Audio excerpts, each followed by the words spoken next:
Sorry, class. As we continue our Chapter 2, Section 3 discussion on significant figures, we're going to pick up on this slide again, where we see 50 has one significant figure here, but really I can show it as 2 if I put a decimal or if I write it in scientific notation. So scientific notation is a great way to show all your Sig Figs, and when you have really large numbers, you can show the significance of every place, but yet skip all the extra zeros.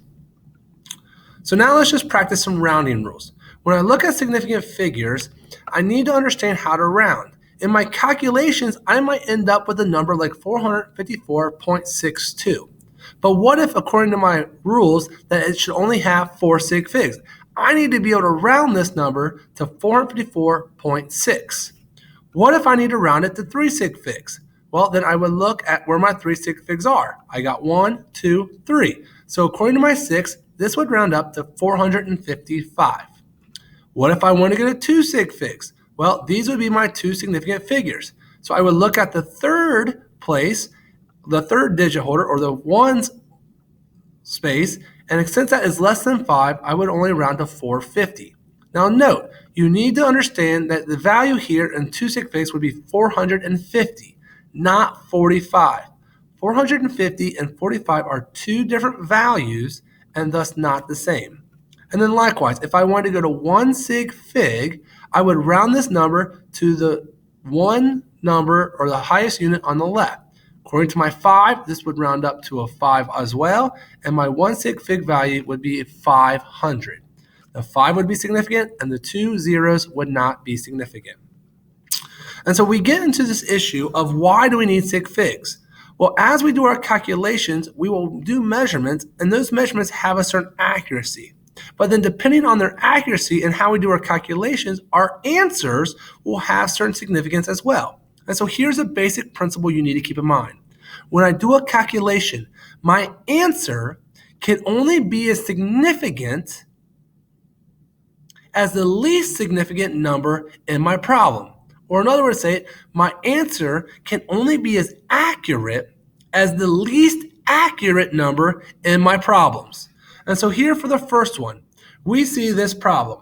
We see 165.86 grams plus 4.091 grams minus 140 decimal grams plus 2732 grams.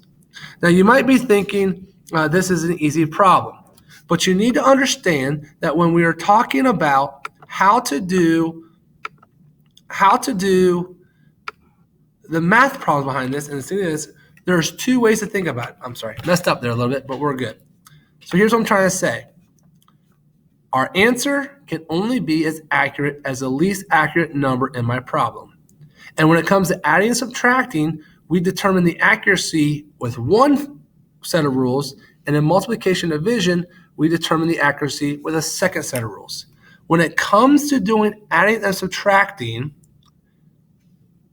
you will see that if I line up my numbers, I ask the question, in my problem, which value has the least significance to it? Or which value is the least accurate? You will identify that 140 is my least accurate number between these because I did not take the time to measure to the 10th, the 100th, or the 1000th place. So since my least accurate number only goes to the ones place, my answer can only be accurate to the ones. In other words, if I did not take the time to accurately measure all the decimals, I cannot include them in my answer. So here in a problem like this, when I'm adding and subtracting, my answer would only be at 57 grams. For the next problem, when it comes to including the ability to divide, you'll see the answer like this. First of all, we do what we did before. We add the 2 numbers and we get 38.0 liters. Because I did have accuracy to the 10th in both my numbers in the problem, my answer would be 38.0. But I'm not done. I still need to divide by 4.083. So when we go into multiplying and dividing, now we don't look at the decimal places anymore. We now look at the number of significant figures. I know this is confusing, but we will practice it and you will get it. So here again, when I multiply and divide, I look at the amount of significant figures. And again, my answer can only be as significant or as accurate or as precise as my least significant number in my problem. So when I see 38.0 liters, that has 3 significant figures. When I have 4.083, that has 4 significant figures.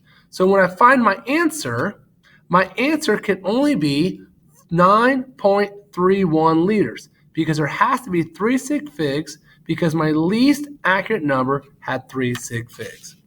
I hope this helps. Again, come to class at 7:30 any morning to get extra help. There's tutoring for National Honor Society on Tuesdays and Thursdays after school. And my prep period is second period, and I'd love to help you get through this. But take time, read the chapter, and just practice those problems. Have a great evening.